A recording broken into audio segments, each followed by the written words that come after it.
Evening, folks. Just watched Spurs beat Chelsea 3-1 to top off a miserable day of FPL for me as an Alonso and Hazard owner. Hazard picked up a nice yellow card, no returns. It's just been an absolute nightmare today with Maddison red card. Just summed up my day. Changed to Aguero captain this morning as well. So less about how my day is going and more about Tottenham against Chelsea. Going to try and keep this to around 5 minutes. I'm not sure how long it's going to go, but this is just a test, really, just the first of these eye test podcasts, mainly for those who don't get to watch the game and maybe won't get to see the highlights either. So I'm kind of keeping that in mind with what I'm saying. So first of all, there was no surprises in the team lineups. Barkley was on the bench again. He did come on late in the game. And for Spurs, Lamela was on the bench as well, and it was interesting. Vertonghen was on the bench as well for Spurs, so he's made a quicker recovery than expected. So we should see him back in the starting lineup soon. Spurs right from the first minute, Spurs bossed Chelsea all over the pitch. It was no surprise to see them run out 3-1 winners. Could have been even more, really. Chelsea, the gulf between the two teams was just unbelievable today. Spurs gave Chelsea a lesson. The best player on the pitch was Heung-min Son from an FPL perspective as well. He was the one that stood out most to me alongside Eriksen. Son played centre forward really for the most part. More often than not, he was playing further ahead than Harry Kane was. Kane was dropping pretty deep again, but Kane did have a very good game as well and got his goal. But Son, I think Son got awarded man of the match as well, deservedly so. He caused Chelsea havoc in defence. They just couldn't handle his pace, and his goal was excellent. But it was excellent, but the defending was very poor as well. Jorginho couldn't get near him because of his pace, and David Luiz, I don't know what he was doing. He just decided to run past him and let him go through. So Son, superb performance, and he's going to be going straight onto my FPL watch list this week. I mentioned Eriksen again. He hasn't played a lot recently because of the stomach complaint he's had, but he was excellent today. 2 assists. The first one for Ali's header, and the second one was just a simple pass to Harry Kane.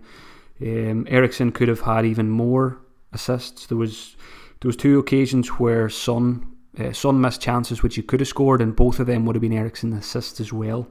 So Eriksen created 4 or 5 very good chances. And with Dyer and Sissoko playing in the defensive midfield role, it gives Eriksen the license to roam, and you could see that in the game today. Eriksen was very creative and could have had a bigger points haul. It was interesting with corners as well. Spurs, they send Ben Davies and Eriksen out to take most corners, and today it was most of the time Davies was just playing it short to Eriksen, and he was whipping them in. And we know Eriksen's deliveries are as good as anybody in the Premier League. So Eriksen looks a really good option again now. Especially a lot of us are looking at Spurs for game week 15. Maybe for those who are not interested in Harry Kane, the likes of Eriksen and Heung-min Son are 2 players I'm going to be interested in now.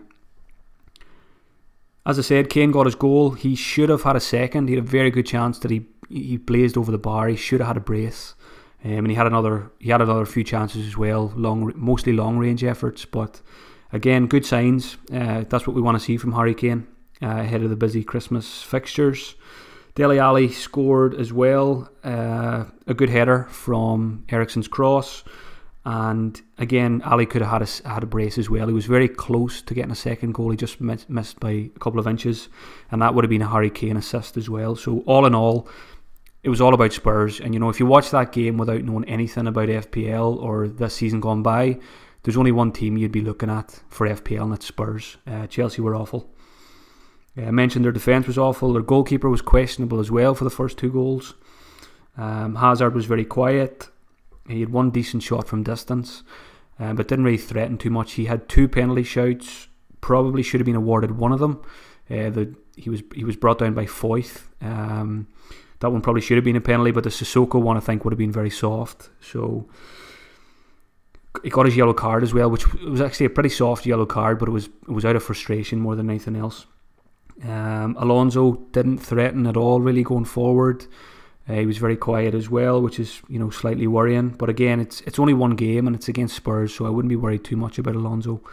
Morata was useless as usual up front. I have no idea why Giroud doesn't start ahead of him. You know, Giroud played for, I think only played about 15 minutes at the end, and you know, he did more in them 15 minutes than Morata did the whole game. All he does is get caught offside, Morata, which is terrible for his bonus if he does manage to score. I think he's been caught offside more than any other player in the Premier League this season. I don't think he even made it to 60 minutes in that game tonight. So Giroud got his goal when he came on. It was an Azpilicueta assist. So, you know, I would really, Giroud is a better striker, I feel, for that side, and I think it's better for Hazard when Giroud plays as well. So I'm hoping to see Giroud start now for the next few weeks, because I think it'll boost Hazard's appeal. I think that's everything, so I'm just going to wrap this up. Hopefully it's not too much over the 5 minutes. I'm going to do these pods whenever I watch 90 minutes of a game, so I think a lot of people thought I was going to be doing them for every game. You know, nobody has time to watch every game. I do tend to get 4 or 5 games watched in a weekend. It's annoying in the UK, there's no 3 o'clock games on TV, so I never get to see any of the 3 o'clock Saturday games.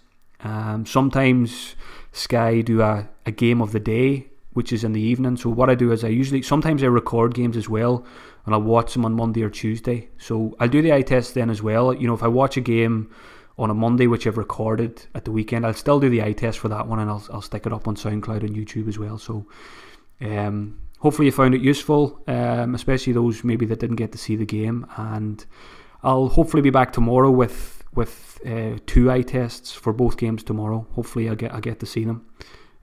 I'll have to ask the wife nicely. Enjoy your Saturday night, folks, and I'll talk to you all soon.